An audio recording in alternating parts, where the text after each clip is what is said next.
whatever you tell somebody else to do, you have to be willing to do it yourself.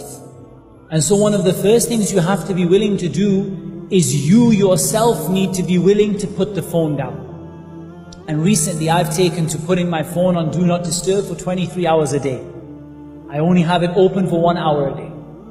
Because at the end of the day, wallahi, ikhwani, I tell you, and I tell you this honestly, there is nothing more valuable as a resource in this dunya than your time. Your money comes and goes. You can be rich one day, poor the next day, and rich the next day. But those 5 minutes that you spent, they will never come back. So you really need to use social media in a positive way for a limited amount of time. Because when it takes over your life, this is the problem. And the example has to come from everybody. So you might, for example, have a basket for phones. When everybody walks in the house, the phone goes in the basket. Everybody, father, mother, daughters, everybody goes in there. And restrict yourself to a set number of hours. For example, you can browse the internet for an hour before bed, or an hour, when you come back from school, or whatever it is, you can be flexible.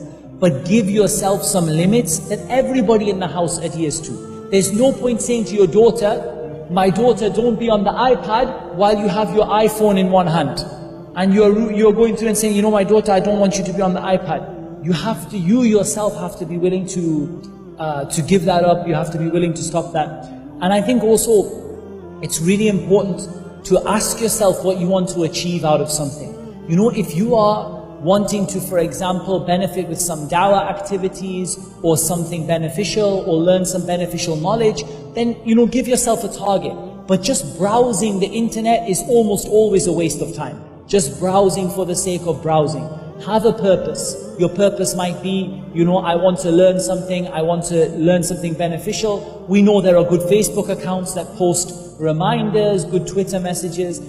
Have a purpose that you want to have behind it, and don't just have a browse anything as much as you like, because, if you survive one day, then I don't think you'll survive two without seeing something haram or without wasting your time. And Allah Azza wa Jalla knows best.